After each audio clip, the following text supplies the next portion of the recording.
تو وہ جو موضوع چل رہا تھا نا اس کے علاوہ اتنی چیزیں دماغ میں آتی ہیں کہ موضوع کو پکڑ کے رکھنا بڑا مشکل ہو جاتا ہے. دیکھو آپ جنگل میں ہو, چاروں طرف گھٹا ٹوپ اندھیرا ہے, ادھر شیر, ادھر چیتا, ادھر لومڑی, ادھر ہاتھی, کہیں جانے کا راستہ ہی نہیں ہے.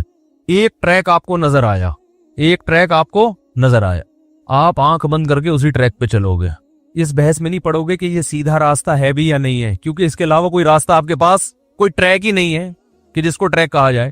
دو راستے ہوں گے تو آپ بحث کرو گے یار یہ سیدھا ہے یا یہ والا انڈا موڑ جائے گا, یا ہم تو انڈا موڑ کے ہیں تو ہم تو یہی کہیں گے نا کہ یار اس میں سے انڈا موڑ کون سا والا جائے گا, یہ والا یا یہ والا. جنگل میں تو نفس راستہ مل جائے, ٹریک مل جائے, بس بھائی چلو یار ادھر سے تو نکلو. یہ کہتے ہیں نا بھائی یہاں سے نکل. دیکھو کراچی کے حالات اب کچھ بہتر ہوئے ہیں, پھر دوبارہ خراب ہو رہے ہیں. اللہ تعالیٰ ہمارے کراچی کی حفاظت فرمائے. جب بہت زیادہ حالات خراب تھے, صدر میں ٹیبلٹ نے واکنگ کرنا شروع کر دی, یعنی گولیاں چلنا شروع ہو گئی. کسی نے پوچھا نا صدر میں گولیاں چل رہی ہیں, اس کی انگلش بناؤ. اس نے کہا tablets are walking in president. یہ ہمارے ہاں انگلش بولی جاتی ہے. صدر میں فائرنگ ہو رہی ہے, گولیاں چل رہی ہیں, tablets are walking in president. اس کا کیا مطلب ہے؟ صدر میں